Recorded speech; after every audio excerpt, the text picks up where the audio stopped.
আমাদের পরিচয় নাম বা ঠিকানা থেকে আসে না, আমাদের আসল পরিচয় তৈরি হয় যোগ্যতা থেকে। এই দুনিয়া তোমাকে মনে রাখে তুমি কতটা যোগ্য তার উপর বিচার করে। তাই এই পৃথিবীতে যদি নিজের পরিচয় তৈরি করতে চাও বা সফল হতে চাও, আগে যোগ্য হয়ে ওঠো। জীবন তোমাকে সেটা কখনোই দেবে না যেটা তুমি চাও, বরং সেটাই তুমি পাবে যেটার জন্য তুমি যোগ্য। তাই যদি সত্যিই কিছু পেতে চাও তাহলে যোগ্য হয়ে ওঠো, অর্থাৎ সংঘর্ষ করো, নিজেকে বদলাও। আর এটা করতে গিয়ে অনেক চ্যালেঞ্জ আসবে, অনেক কঠিন সময়ের মধ্যে দিয়ে তোমাকে যেতে হবে, কিন্তু মনে রেখো সময় একদিন বদলাবে।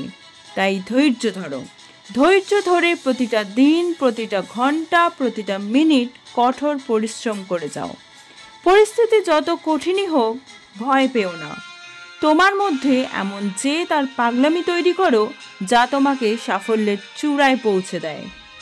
একবার স্বপ্ন দেখলে সেই স্বপ্নকে রক্ষা করার দায়িত্ব তোমাকেই নিতে হবে। কিন্তু মনে রেখো তুমিই পারবে। নিজের উপর বিশ্বাস রাখো আর এগিয়ে চলো। অনেক মানুষ তোমাকে দেখে হাসবে, তোমার স্বপ্নকে উপহাস করবে, তাদেরকে পাত্তা দিও না। প্রতিটা দিন তোমার কাছে একটা নতুন সুযোগ, আর এই সুযোগের সৎ ব্যবহার করে সবাইকে চমকে দাও, দেখিয়ে দাও তুমি কতটা শক্তিশালী।